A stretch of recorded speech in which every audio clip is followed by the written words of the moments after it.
শুরুতেই জানিয়ে দেব গাজায় ইসরায়েলি বাহিনীর উপর টানা ২৪ হামলা। জানিয়ে দেব হিজবুল্লাহ সামরিক ঘাঁটিতে ইসরায়েলের হামলা। এছাড়া রয়েছে যুদ্ধবিরতি চুক্তি সক্রিয়ভাবে ভণ্ডুল করেছে নেতানিয়াহু। এদিকে রাশিয়া ও উত্তর কোরিয়া জোটের সঙ্গে বাকযুদ্ধে লিপ্ত হল যুক্তরাষ্ট্র ও তার মিত্ররা। সর্বশেষ জানিয়ে দেব দুর্নীতির দায়ে সাবেক ২ প্রতিরক্ষা মন্ত্রীকে বহিষ্কার করল চীনা কমিউনিস্ট পার্টি। গাজায় ইসরায়েলি বাহিনীর উপর টানা ২৪ হামলা। বৃহস্পতিবার গাজা শহরের সুজাইয়ার আশপাশে ফিলিস্তিনি যোদ্ধারা অগ্রসরমান ইসরায়েলি বাহিনীর উপর কমপক্ষে ২৪টি হামলা চালিয়েছে। মার্কিন প্রতিরক্ষা think tank institute for the study of war এবং ক্রিটিক্যাল থ্রেটস প্রজেক্ট এক রিপোর্টে এই তথ্য জানিয়েছেন। সুজাইয়াতে ফিলিস্তিনি যোদ্ধাদের এই আক্রমণকে মে মাসের জাবালিয়ায় ইসরায়েলি বাহিনীর উপর আক্রমণের সঙ্গে তুলনা করা হচ্ছে, যেখানে ২৪ ঘন্টার মধ্যে ৩৩টি হামলার শিকার হয়েছিল ইসরায়েলি বাহিনী, যাকে গাজা যুদ্ধে ইসরায়েলি বাহিনীর জন্য সবচেয়ে কঠিন সময় বলে বিবেচনা করা হয়। যৌথ প্রতিবেদনে গাজা যুদ্ধের বিষয়ে তাদের সর্বশেষ খবরে জানায়, শুক্রবার ফিলিস্তিনি যোদ্ধা ইসরায়েলি সেনাদের উপর রকেট হামলা চালায় এবং গ্রেনেড দিয়ে গাজা শহরের দক্ষিণে অবস্থিত একটি সেনা চৌকিতে হামলা চালিয়েছে। গাজার দক্ষিণে রাফাতে শুক্রবার ফিলিস্তিনি যোদ্ধারা প্রতিরোধ অব্যাহত রেখেছে এবং আল আকসা শহীদ ব্রিগেড ইসরায়েলি সেনাদের উপর রকেট এবং মর্টার হামলা চালিয়েছে। শহরের পূর্বে একজন ইসরায়েলি সেনাকে হামাসের স্নাইপার ইউনিট হত্যা করেছে। এসব আক্রমণ হামাসের স্বনির্ভর প্রতিরক্ষার ব্যবস্থার পরিচায়ক হয়ে উঠেছে, যা গত ৯ মাসে ইসরায়েলি সর্বগ্রাসী ধ্বংসলীলার পরও টিকে রয়েছে।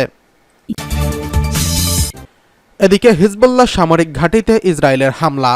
লেবাননের প্রতিরোধ গোষ্ঠী হিজবুল্লাহ সামরিক ঘাঁটিতে হামলা চালিয়েছে ইসরায়েলি বাহিনী। গত কয়েক ঘন্টায় লেবাননের দক্ষিণাঞ্চলে হিজবুল্লাহর বিভিন্ন লক্ষ্যবস্তুতে দফায় দফায় এই হামলা চালানো হয়েছে।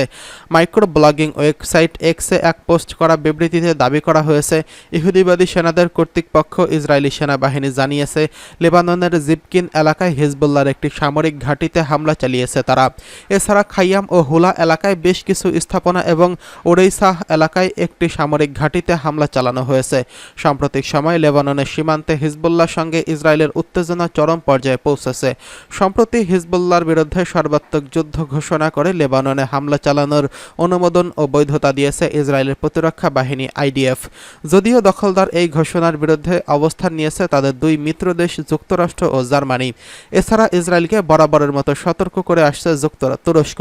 দেশ ৩টি ইসরায়েলের পরিকল্পনা নিয়ে গভীর উদ্বেগ প্রকাশ করেছে। বার্লিন ও ওয়াশিংটন জানিয়েছে যুদ্ধক্ষেত্রে আরও বাড়লে ফলাফল কি হতে পারে তা নিয়ে উদ্বিগ্ন প্রকাশ হয়েছে। নিজ দেশের নাগরিকদের লেবাননের ভ্রমণের সতর্কতা জারি করেছে যুক্তরাষ্ট্র। লেবাননের অবস্থিত মার্কিন দূতাবাসে একটি বিজ্ঞপ্তিতে জানিয়েছে যুক্তরাষ্ট্র নাগরিকদের লেবাননের দক্ষিণ সিরিয়ার সীমান্ত শরণার্থী ক্যাম্পের কাছাকাছি যেতে নিষেধ করা হয়েছে। এদিকে তুরস্কের আঞ্চলিক শক্তিগুলো লেবাননের পাশে দাঁড়ানোর আহ্বান জানিয়েছেন। অন্যদিকে গভীর উদ্বেগ প্রকাশ করেছে জাতিসংঘ। জাতিসংঘের মানবাধিকার সংক্রান্ত বিষয়ে জ্যেষ্ঠ কর্মকর্তা মার্টিন গ্রেভস বলেছেন, যুদ্ধের পরিধি ও তীব্রতা বাড়লে তার ফল মারাত্মক হবে। আমি এটাকে ফ্ল্যাশ পয়েন্ট হিসেবে দেখছি। এদিকে যুদ্ধবিরতির চুক্তি সক্রিয়ভাবে ভণ্ডুল করেছেন নেতানিয়াহু।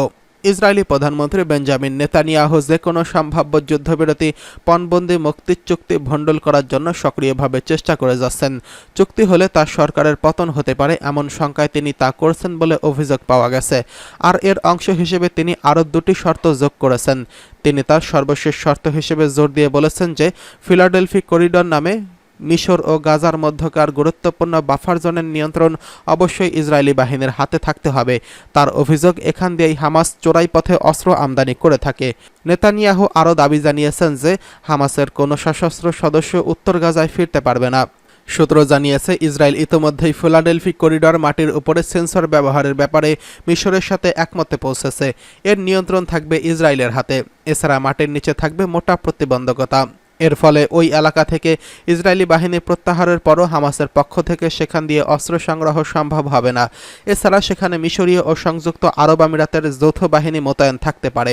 সূত্র জানিয়েছে, উত্তর গাজা ইতিমধ্যেই হামাসের সশস্ত্র যোদ্ধা রয়েছে, ফলে তাদেরকে সেখানে ফিরতে দেওয়া হবে না বলাটাও রাজনৈতিক স্লোগান ছাড়া আর কিছুই নয়।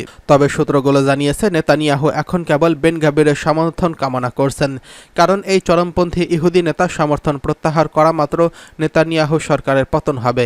আর বেন গাভির বারবার বলে আসছেন চুক্তি হলেই তিনি সরকারের উপর থেকে সমর্থন প্রত্যাহার করে নেবেন। এ কারণেই একের পর এক শর্ত আরোপ করে নেতানিয়াহু চুক্তি ভণ্ডুল করে যাচ্ছেন। গাজা ভিত্তিক ফিলিস্তিনি প্রতিরোধ আন্দোলন হামাস জানিয়েছে তারা যুদ্ধবিরতি চুক্তি করতে আগ্রহী, তবে যুদ্ধবিরতি হতে হবে স্থায়ী। এমনকি হামাসের সামরিক শাখার প্রধান মোহাম্মদ দেইফকে হত্যা চেষ্টা করার পর আলোচনা ত্যাগ করেনি হামাস।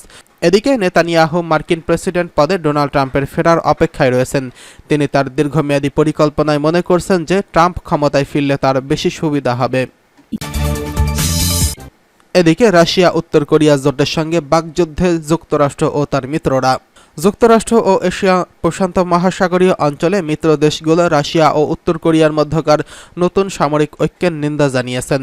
যুক্তরাষ্ট্র, দক্ষিণ কোরিয়া, জাপান সোমবার এক বিবৃতিতে রাশিয়া ও উত্তর কোরিয়ার সামরিক চুক্তি নিয়ে গভীর উদ্বেগ প্রকাশ করেছেন। গত সপ্তাহে রাশিয়ার প্রেসিডেন্ট ভ্লাদিমির পুতিন উত্তর কোরিয়া সফর করেন।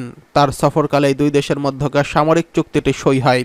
ইউক্রেনকে অস্ত্র দেওয়া যুক্তরাষ্ট্রের নিন্দা জানায় পিয়ংইয়ংয়ের এক কর্মকর্তা। রাশিয়া উত্তর কোরিয়া চুক্তি অনুযায়ী কোনো দেশ হামলার শিকার হলে একে অপরকে সহায়তা করবে, যদিও রাশিয়া প্রতিবেশী দেশের সঙ্গে যুদ্ধে লিপ্ত। যুক্তরাষ্ট্র, দক্ষিণ কোরিয়া, জাপান ও এক বিবৃতিতে বলেছে কোরীয় উপদ্বীপে শান্তি ও স্থিতিশীলতা বজায় রাখা, বৈশ্বিক অপপ্রসারণ বজায় রাখা এবং ইউক্রেনের জনগণকে সমর্থন জানানোর বিষয়ে সতর্ক থাকা প্রয়োজন। বিবৃতিতে আরও বলা হয় উত্তর কোরিয়ার হুমকি মোকাবেলায় কূটনৈতিক তৎপরতা নিয়ে নিরাপত্তা সহযোগিতা বাড়াতে জোটবদ্ধ অঙ্গীকারবদ্ধ। দক্ষিণ কোরিয়া ও জাপানের জন্য ওয়াশিংটনের সামরিক সহায়তায় প্রতিশ্রুতিও বেশ শক্ত। দক্ষিণ কোরিয়া ও জাপানের সঙ্গে ত্রিপক্ষীয় মহড়ার অংশ হিসেবে পারমাণবিক শক্তি পরিচালিত যুক্তরাষ্ট্রের বিমানবাহী রণতরী থিওডোর রুজভেল্ট বুসান বন্দরে নোঙর করার পরপরই নতুন করে বাকযুদ্ধ শুরু হলো। উত্তর কোরিয়া দীর্ঘদিন ধরে এই ধরনের মহড়াকে আক্রমণের অনুশীলন হিসেবে দেখে আসছে। উত্তর কোরিয়ার উপপ্রতিরক্ষামন্ত্রী দ্বিতীয় কিম ক্যাং সোমবার বলেন, কোরীয় উপদ্বীপে রণতরী আসার বিষয়টি অতি ভয়াবহ প্রদর্শনী বলে আখ্যা দেন। কেসিএন এর এক প্রতিবেদন জানায় উপপ্রতিরক্ষামন্ত্রী জোর দিয়ে বলেন, এটি উত্তর কোরিয়ার দুর্বার প্রতিরোধের একটি নতুন প্রদর্শনের দুয়ার উন্মোচন করে দিয়েছে।